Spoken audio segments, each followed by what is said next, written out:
ಇವತ್ತು ಕರ್ಮಯೋಗದ 6ನೇ ಶ್ಲೋಕದಿಂದ 10ನೇ ಶ್ಲೋಕವನ್ನ ನೋಡ್ತಾ ಇದ್ದೇವೆ. ಕರ್ಮೇಂದ್ರಿಯಾಣಿ ಸಂಯಮ್ಯ ಯ ಅಸ್ತೆ ಮನಸಾ ಸ್ಮರನ್ ಇಂದ್ರಿಯಾರ್ಥಾನ್ ವಿಮೂಢಾತ್ಮ ಮಿಥ್ಯಾಚಾರ ಸಹ ಉಚ್ಯತೆ. ಇಲ್ಲಿ 2 ಪಾಯಿಂಟ್ಸ್ ಇದಾವ. ಏನಂತಂದ್ರೆ ಯಾರು ಯಹ ಕರ್ಮೇಂದ್ರಿಯಾಣಿ ಸಂಯಮ್ಯ ಅಂದ್ರೆ ಯಾರು ಕರ್ಮೇಂದ್ರಿಯಗಳನ್ನು ಸಂಯಮ್ಯ ಅಂದ್ರೆ ಕಂಟ್ರೋಲಲ್ಲಿ ಇಟ್ಟುಕೊಂಡು ಮತ್ತು ಮನಸ ಇಂದ್ರಿಯಾರ್ಥಾನ್ ಸ್ಮರನ್ ಅಸ್ತೆ ಅಂದ್ರೆ ಮನಸ್ಸಿನಲ್ಲಿ ಇಂದ್ರಿಯಗಳ ಅರ್ಥನ್ ಅಂದ್ರೆ ವಿಷಯಗಳ ಬಗ್ಗೆನೇ ಯೋಚನೆ ಮಾಡ್ತಾ ಇರ್ತಾರೋ ಅಂಥವರು ವಿಮೂಢಾತ್ಮ ಅಂತಹ ವಿಮೂಢಾತ್ಮರು ಮಿಥ್ಯಾಚಾರ ಉಚ್ಯತೆ ಅಂಥವರು ಮಿಥ್ಯಾಚಾರಿಗಳಾಗಿದ್ದಾರೆ. ಓಕೆ, ಇದರಲ್ಲಿ ಫಸ್ಟ್ ಏನಂತಂದ್ರೆ ಈಗ ನಮ್ಮ ಶರೀರ ಐತಿ ಅಂದಮೇಲೆ ನಾವು ಶರೀರದೊಳಗೆ ಇದೀವಿ ಅಂತಂದ್ರೆ ಏನರ್ಥ? ಕರ್ಮೇಂದ್ರಿಯಗಳಿದ್ದಾವ, ಜ್ಞಾನೇಂದ್ರಿಯಗಳನ್ನು ಇದ್ದಾವ. ಜ್ಞಾನವನ್ನು ಗ್ರಹಿಸಲಿಕ್ಕೆ ಜ್ಞಾನೇಂದ್ರಿಯಗಳು, ಕರ್ಮವನ್ನು ಮಾಡಲಿಕ್ಕೆ ಕರ್ಮೇಂದ್ರಿಯಗಳು. ಹೌದು, ಟೋಟಲಿ ನಮ್ಮ ಹತ್ರ ಇಂದ್ರಿಯಗಳದಾವ. ಬಟ್ ನೀವೇನ್ ಮಾಡಿದ್ರಂತೆ, ಯಾರೋ ಒಬ್ಬ ವ್ಯಕ್ತಿ ಕರ್ಮೇಂದ್ರಿಯಗಳನ್ನ ಸಂಯಮದಲ್ಲಿ ಇಟ್ಕೊಂಡಿದ್ದಾನೆ ಅಂದ್ರೆ ಕಂಟ್ರೋಲಲ್ಲಿ ಇಟ್ಕೊಂಡಿದ್ದಾನೆ. ಕೆಟ್ಟದ್ದು ನೋಡ್ತಾ ಇಲ್ಲ, ಕೆಟ್ಟ ಕಡೆ ಹೋಗ್ತಾ ಇಲ್ಲ, ಕೆಟ್ಟ ಕೆಲಸ ಮಾಡ್ತಾ ಇಲ್ಲ, ಕೆಟ್ಟದ್ದು ಕೇಳ್ತಾ ಇಲ್ಲ, ಕೆಟ್ಟದ್ದು ಮಾತಾಡ್ತಾ ಇಲ್ಲ. ಯಾವ ಕೆಟ್ಟ ಕೆಲಸವನ್ನು ಕರ್ಮೇಂದ್ರಿಯಗಳಿಂದ ಮಾಡ್ತಾ ಇಲ್ಲ. ಆದ್ರೆ ಮನಸ್ಸಿನಲ್ಲಿ ಕರ್ಮೇಂದ್ರಿಯಗಳ ಬಗ್ಗೆ ಇಂದ್ರಿಯಗಳ ವಿಷಯಗಳ ಬಗ್ಗೆನೇ ಜಾಸ್ತಿ ಯೋಚನೆ ಮಾಡೋದು, ಮನಸ್ಸಿನಲ್ಲಿ ಸ್ಮರಣೆ ಮಾಡೋದು. ಅಂಥವರು ಏನಿದಾರಲ್ಲ ಅವರು ಮಿಥ್ಯಾಚಾರಿಗಳು ಅಂತ. ಈಗ ಕರ್ಮ ಬೇರೆ, ಕರ್ಮ ಅಂದ್ರೆ ಕೆಟ್ಟ ಕೆಲಸ. ಈಗ ಒಬ್ರಿಗೆ ಹೊಡೆಯೋದಪ್ಪ, ಕೈಲಿಂದ ಏನೋ ನೀ ಬೇರೆದವ್ರಿಗೆ ಹೊಡಿತಾ ಇಲ್ಲ, ಆದ್ರೆ ಮನಸ್ಸಲ್ಲಿ ಅವ್ರಿಗೆ ಹೊಡೆಯೋದ್ರ ಬಗ್ಗೆನೇ ನೀನು ಯೋಚನೆ ಮಾಡ್ತಾ ಇದ್ದೀಯಾ. ಕರ್ಮೇಂದ್ರಿಯಾಣಿ ಸಂಯಮ್ಯ ಆದ್ರ ಮನಸ ಇಂದ್ರಿಯಾರ್ಥಾನ್ ಸ್ಮರನ್, ಮನಸ್ಸಿನಲ್ಲಿ ಇಂದ್ರಿಯಗಳ ಅರ್ಥವಾಗಿನೇ ಇಂದ್ರಿಯಗಳ ವಿಷಯಗಳ ಬಗ್ಗೆನೇ ಸ್ಮರಣೆ ಮಾಡೋದು. ಅಂಥವರು ಮಿಥ್ಯಾಚಾರಿಗಳಾಗಿದ್ದಾರೆ. ಅದಕ್ಕೆ ನಾವೇನಾಗ್ಬೇಕಂದ್ರ ಒಳಗೂ ಮತ್ತು ಹೊರಗೂ ಒಂದೇ ಆಗ್ಬೇಕಂತ. ಮನಸ್ಸು ಒಳಗಡೆ ಏನದ ಮತ್ತು ಅದೇ ಕರ್ಮೇಂದ್ರಿಯಗಳಲ್ಲಿ ಬರ್ಬೇಕು. ನುಡಿದಂತೆ ನಡೆ, ನಡೆದಂತೆ ನುಡಿ, ಎರಡೂ ನಡೆ ನುಡಿ ಏನಾಗಬೇಕು, ಒಂದಾಗಬೇಕು. ಅಂಥವ್ರಿಗೆ ಶರಣರು ಅಂತಲೂ ಕೂಡ ಹೇಳ್ತಾರೆ. ಅದನ್ನೇ ಇಲ್ಲಿನೂ ಕೂಡ ಹೇಳ್ತದನ. ಯಾರು ಕರ್ಮಯೋಗಿಗಳು ಹೆಂಗಿರ್ತಾರೆ ಅಂದ್ರೆ ಅವನು ಮನಸ್ಸಿನಲ್ಲೂ ಸಂಯಮಗಳಾಗಿರ್ತಾನೆ ಮತ್ತು ಕರ್ಮೇಂದ್ರಿಯಗಳೊಳಗೂ ಕೂಡ ಸಂಯಮ ಆಗಿರ್ತಾನೆ. ಇಲ್ಲ ಅಂದ್ರೆ ಅವ ಮಿಥ್ಯಾಚಾರಿ. ಯಸ್ತಿಂದ್ರಿಯಾಣಿ ಮನಸ ನಿಯಮ್ಯ ಆರಭತೆ ಅರ್ಜುನ ಕರ್ಮೇಂದ್ರಿಯೈ ಕರ್ಮಯೋಗ ಆಸಕ್ತಃ ಸಹ ವಿಶಿಷ್ಯತೆ. ಅದಕ್ಕೆ ಈ ಶ್ಲೋಕದಲ್ಲಿ ಹೇಳ್ತಿದಾರ. ಹಿಂದಿನ ಶ್ಲೋಕದಲ್ಲಿ ಹೇಳಿದ್ರು ಮನಸ್ಸಿನಿಂದನೂ ಕೂಡ ಪವಿತ್ರ ಇರಬೇಕು, ಕರ್ಮೇಂದ್ರಿಯದಿಂದನೂ ಪವಿತ್ರ ಇರಬೇಕು, ಎರಡೂ ಇರಬೇಕು.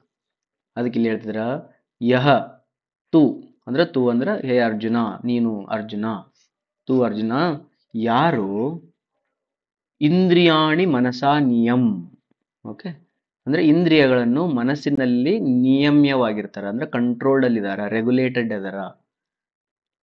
ಇಂದ್ರಿಯಗಳನ್ನ ಮನಸ್ಸಿನಿಂದನೇ ಕಂಟ್ರೋಲ್ ಮಾಡ್ತಾ ಇದ್ದಾರೆ. ಮತ್ತೇನ್ ಮಾಡ್ತಾ ಇದ್ದಾರೆ ಅಂದ್ರೆ ಅವರು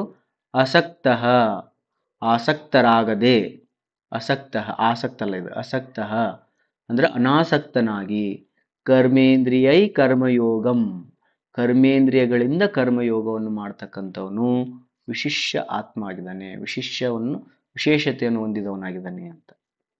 ಹಿಂದ್ಗಡೆ ಹೇಳಿದ್ರು ಕರ್ಮೇಂದ್ರಿಯಾಣಿ ಅಂದ್ರೆ ಕರ್ಮೇಂದ್ರಿಯಗಳನ್ನು ಕಂಟ್ರೋಲ್ ಮಾಡಿದಿರಿ, ಓಕೆ, ಬಟ್ ಮನಸ್ಸೊಳಗಡೆ ಅದ ವಿಷಯಗಳನ್ನು ಯೋಚನೆ ಮಾಡಬಾಡ್ರಿ.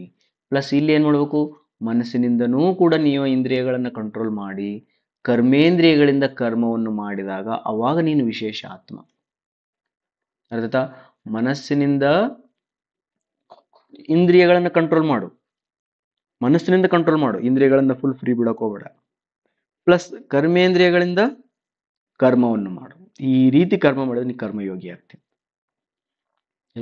ನಿಯತಂ ಕುರು ಕರ್ಮ ತ್ವಂ ಕರ್ಮ ಜಾಯೋ ಯ ಕರ್ಮಣಃ ಶರೀರ ಯಾತ್ರಾ ಪಿಚತೆ ನ ಪ್ರಸಿದ್ಧೈದ ಕರ್ಮಣಃ.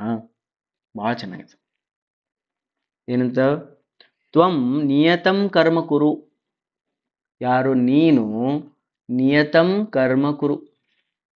ನೀನು ನಿಯತ ಅಂತಂದ್ರೆ ಏನು, ನಿಯತಂ ಅಂತಂದ್ರೆ ಏನು ಗೊತ್ತಾ? ಯಾವುದನ್ನ ಹೇಳಲಾಗಿದೆಯೋ ವಿಧಿಪೂರ್ವಕವಾಗಿ ಅಥವಾ ನಿನ್ನ ಆಚಾರದಲ್ಲಿ, ನಿನ್ನ ವಿಚಾರದಲ್ಲಿ ಯಾವುದು ಸರಿ ಅಂತ ಹೇಳಲಾಗಿದೆಯೋ ಅಂತಹ ನಿಯತವಾಗಿರ್ತಕ್ಕಂಥ ನಿಯತ್ತಿನ ಕರ್ಮವನ್ನು ಮಾಡು. ಯಾವ್ದು ಹೇಳಲಾಗಿದೆ ಅದ್ರ ಬಗ್ಗೆ ನಾನು ಡಿಸ್ಕಷನ್ ಮಾಡಂಗಿಲ್ಲ, ನಿಮ್ಗೆ ಆಲ್ರೆಡಿ ಗೊತ್ತದೆ ಯಾವ್ದು ಒಳ್ಳೇದು ಯಾವ್ದು ಕೆಟ್ಟದ್ದು ಅಂತ ಗೊತ್ತದೆ. ಬಡಿಯೋದು ಒಳ್ಳೇದು, ನಗಿಸೋದು ಒಳ್ಳೇದು, ಸ್ಮೈಲ್ ಒಳ್ಳೇದು, ಸಿಟ್ಟು ಒಳ್ಳೇದು, ಹೌದಾ? ಅದ್ರ ಬಗ್ಗೆ ಗೊತ್ತದೆ. ಬಟ್ ಹಿಂಗಲ್ಲ, ಒಂದು ನಾವು ಯು ಎಚ್ ವಿ ಒಂದು ಪಾರ್ಟ್ ಬರ್ತದೆ ಏನಂತಂದ್ರೆ ಸಿಟ್ಟು, ಆ್ಯಂಗರ್ ಅಥವಾ ಸಿಟ್ಟು is good or bad question ಇದು. ಅವು ಕೆಲವ್ರು ಏನು ಮಾಡ್ತಾರೆ ಅಂತಂದ್ರೆ ಇದಕ್ಕೆ ಉತ್ತರ ಕೊಡೋಕೆ ಶುರು ಮಾಡ್ತಾರೆ. ಸರ್, ಸಿಟ್ಟು ಬ್ಯಾಡ್ ಇಂಟೆನ್ಷನ್ ಇತ್ತಂದ್ರೆ ಕೆಟ್ಟರಿ, ಅವು ಒಳ್ಳೆ ಇಂಟೆನ್ಷನ್ಲಿಂದ ಸಿಟ್ಟು ಮಾಡಿದ್ರೆ ಅದು ಒಳ್ಳೇದ್ರಿ ಅಂತ ಹೇಳ್ತಾರೆ. ನಾನು ಏನೂ ಕೇಳಿಲ್ಲಪ್ಪ, ನಾ ಬರೀ ಇಷ್ಟ ಕೇಳಕತ್ತೀನಿ. ಸಿಟ್ಟು ಒಳ್ಳೆಯದು ಕೆಟ್ಟದ್ದು? ನೀ ಬ್ಯಾಡ್ ಇಂಟೆನ್ಷನ್ ಇಟ್ ಮಾಡ್ತೀವೋ ಒಳ್ಳೆ ಇಂಟೆನ್ಷನ್ ಇಟ್ ಮಾಡ್ತೀವೋ, I don't want it. Just ನನಗೆ ಹೇಳು, ಸಿಟ್ಟು ಒಳ್ಳೆಯದೋ ಕೆಟ್ಟದ್ದು? ಸರ್, ಹಂಗೆ ಹೇಳಕ್ಕೆ ಬರಂಗಿಲ್ರಿ. ಈಗ ಒಬ್ಬ ಮನುಷ್ಯ ಅದನ್ರಿ, ಸಣ್ಣ ಹುಡುಗ ಅದನ್ನ, ಅವನಿಗೆ ಪ್ರೀತಿಯಿಂದ ಹೇಳಿದ್ರೆ ಬರಂಗಿಲ್ಲ, ಅವ್ನಿಗೆ ನಾವು ಸಿಟ್ಟಿಗೆ ಹೇಳ್ಬೇಕಾಗುತ್ತಾ? ಬಟ್ ಸಿಟ್ಟಿಗೆ ಹೇಳಿವಿ ಅಂದ್ರೆ ಅವನ್ನೇನು ನಾವು ದ್ವೇಷ ಮಾಡಕತ್ತಿಲ್ಲ, ಅವ್ನು ಒಳ್ಳೇದಕ್ಕೋಸ್ಕರನೇ ನಾವು ಹೇಳಕತ್ತೀವಿ. ಹಾಗಾಗಿ ಅಲ್ಲಿ ಸಿಟ್ಟು ಒಳ್ಳೇದ್ರಿ ಸರ್. ಅವೆಲ್ಲ ಕತ್ತಿ ಹೇಳ್ಬೇಡ, ಊರು ಸಾಬ್ರಿ ಹೇಳ್ಬೇಡ, ನನಗೆ ಒಂದೇ ಒಂದು ಉತ್ತರ ಕೊಡು. ಸಿಟ್ಟು ಒಳ್ಳೆಯದು ಕೆಟ್ಟದ್ದು? ಕೆಟ್ಟದ್ದು. ಹೋಯ್ತು, ಕ್ಲೋಸ್. ಅರ್ಧಾಯ್ತಾ? ಅಷ್ಟೇ. ಪ್ರೀತಿ ಒಳ್ಳೇದೋ ಕೆಟ್ಟದ್ದು? ಮತ್ತೆ ಇಲ್ಲಿ ಕತೆ ಹೇಳಕ್ ಶುರು ಮಾಡ್ತಾರೆ. ಭಾಳ ಪ್ರೀತಿ ಮಾಡಿದ್ರೆ ರೀ ಗ್ರಾಂಟೆಡ್ ತಿಳ್ಕೊಂಡ್ಬಿಡ್ತಾರ್ರಿ. ಭಾಳ ಪ್ರೀತಿ ಮಾಡಿದ್ರೆ ಸಲಿಗೆ ಕೊಟ್ಟಂಗೆ ಆಗ್ತದ್ರಿ, ಹಂಗಾಗಿ ಪ್ರೀತಿ ಒಮ್ಮೊಮ್ಮೆ ಕೆಟ್ಟದಾಗ್ತೈತ್ರಿ. ನೀ ಉತ್ತರ ಹೇಳ್ಬೇಡ, ಅಂದ್ರೆ ಏನೇ ಸಾರಿ ಉತ್ತರ ಅಲ್ಲ, ಎಕ್ಸ್ಪ್ಲನೇಷನ್ ಕೊಡೋಕೆ ಹೋಗ್ಬೇಡ, ನನ್ನ ಪ್ರಶ್ನೆಗೆ ಉತ್ತರ ಕೊಡು. ಪ್ರೀತಿ ಮಾಡು, ಇದು ಒಳ್ಳೇದೋ ಕೆಟ್ಟದ್ದು? ಕಾಸ್ಟ್ ನೋಡಿ ಪ್ರೀತಿ ಮತ್ತೆ ರೀಸನ್ ಕೊಡದೆ ಅವೆಲ್ಲ ಬೇಡ. ನಾನು ಪ್ರೀತಿ ಒಳ್ಳೇದು, ಪ್ರೀತಿ ಒಳ್ಳೇದಲ್ಲ, ಒಳ್ಳೇದು ಹೋಯ್ತು ಅಷ್ಟೇ, ಲಾಕ್ ಮಾಡು. ಪ್ರೀತಿ ಒಳ್ಳೇದು. ಇದು ಏನಂತಂದ್ರೆ ನಿಯತಂ ಕರ್ಮ ಕುರು. ಹೇಳಲಾಗ್ಯದ, ನೀನು ಬೇರೆ ಹೇಳೋದು ಅವಶ್ಯಕತೆ ಇಲ್ಲ, ನಿನ್ನ ಮನ್ಸೊಳಗನ ಗೊತ್ತದ ಯಾವುದು ಒಳ್ಳೇದು ಯಾವುದು ಕೆಟ್ಟದ್ದು. ಅವಕ್ಕೆ ರೀಸನ್ಸ್ ಕೊಟ್ಟು ಉಪ್ಪು ಖಾರ ಹಚ್ಚಿ ಅದನ್ನು ಸ್ವೀಕಾರ ಮಾಡೋದು ತಿರಸ್ಕಾರ ಮಾಡೋದು ಮಾಡಬೇಡ. ನಿಯತಂ ಕರ್ಮ ಕುರು. ಕರ್ಮ ಜಾಯೋ ಹ್ಯ ಕರ್ಮಣಃ.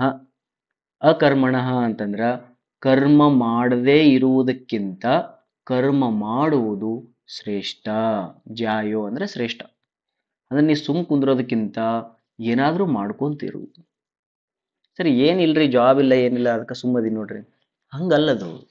ಸುಮ್ ಕುಂದ್ರೋದಕ್ಕಿಂತ ಏನಾರ ಮಾಡು, ಒಟ್ಟು ಮಾಡ್ಕೊಂತಿರು. ಹೇಳ್ತಾ ಮತ್ತೆ ಎಂಥದ್ದು ಮಾಡಬೇಕು? ನಿಯತಂ ಕರ್ಮ ಕುರು. ಯಾವುದನ್ನ ಹೇಳಲಾಗಿದೆ, ಯಾವುದು ಸರಿಯಾಗಿದೆ ಅದನ್ನು ಮಾಡು, ಮತ್ತು ಏನಾರ ಒಂದು ಮಾಡ್ಕೊಂತಾನೆ ಇರಬೇಕು. ಯಾಕಂದ್ರ ಶರೀರ ಯಾತ್ರಾ ಪಿಚತೆ ನ ಪ್ರಸಿದ್ಧೈ ಅಕರ್ಮಣಃ. ನಿನ್ನ ಶರೀರವನ್ನು ಸಂಭಾಲನೆ ಮಾಡ್ಲಿಕ್ಕೋಸ್ಕರ ಸುಮ್ಮನೆ ಕುಂತ್ರೆ ಆಗಂಗಿಲ್ಲ. ಅಕರ್ಮಣಃ, ಸುಮ್ ಕುಂತ್ಕೊಂಡಿ ಅಂದ್ರೆ ನಿನ್ನ ಶರೀರದ ನಿರ್ವಹಣೆ ಆಗಂಗಿಲ್ಲ. ಅಂದ್ರೆ ಶರೀರ ನಿರ್ವಹಣೆಗೋಸ್ಕರ ಆದರೂ ಕೂಡ ನೀನು ಕರ್ಮವನ್ನು ಮಾಡಲೇಬೇಕು. ಒಂದು ಬಹಳ ಇಂಟ್ರೆಸ್ಟಿಂಗ್ ಏನಂತಂದ್ರೆ, ಮನುಷ್ಯ ಜೀವನದಲ್ಲಿ ಮನುಷ್ಯನಾಗಿ ಹುಟ್ಟಿದಿ ಅಂದಮೇಲೆ ನಿನ್ನಲ್ಲಿ ಒಂದು ಶರೀರಕ್ಕಿಂತಲೂ ಅತ್ಯಂತ ಪವರ್ಫುಲ್ ಆಗಿರ್ತಕ್ಕಂಥ ಒಂದು ಇಂದ್ರಿಯ ಅಥವಾ ಒಂದು ವಸ್ತು ನಿನ್ನಲ್ಲಿ ಅದ. ಅದು ಏನಂತಂದ್ರೆ ಬುದ್ಧಿ ಅಥವಾ ಮನಸ್ಸು ಅಥವಾ ಚಿತ್ತ. ಇವು ಎಲ್ಲ ಪ್ರಾಣಿಗಳಲ್ಲಿ ಇಲ್ಲ. ಬುದ್ಧಿ ಎಲ್ಲ ಮನಸ್ಸಿರ್ಬೋದು, ಫೀಲಿಂಗ್ಸ್ ಇರ್ಬೋದು ಪ್ರಾಣಿಗಳಲ್ಲಿ, ಬಟ್ ನಾ ಹೇಳ್ತಾ ಇದ್ದೇನೆ ಬುದ್ಧಿ. ಆಮೇಲೆ ಡಿಸ್ಕ್ರಿಮಿನೇಷನ್ ಪವರ್, ಹೌದಾ, ಎರಡನ್ನ ಕಂಪೇರ್ ಮಾಡ್ತಕ್ಕಂಥ ಪವರ್, ಇವೆಲ್ಲ ಏನಂತಂದ್ರೆ, ಆಮೇಲೆ ಫ್ಯೂಚರ್ ಪಾಸ್ಟ್ ಅಂದ್ರೆ ಸಮಯದ ಜೊತೆಗೆ ನಿನ್ನನ್ನು ನೀನು ಅಂಟಿಕೊಳ್ತಕ್ಕಂತಹ ಪವರ್. ಇಂತಹ ವಿಶೇಷವಾಗಿರ್ತಕ್ಕಂತಹ ಶಕ್ತಿಗಳು ಬೇರೆ ಪ್ರಾಣಿಗಳಲ್ಲಿ ಇಲ್ಲ. ಅರ್ಥಾಯ್ತಾ?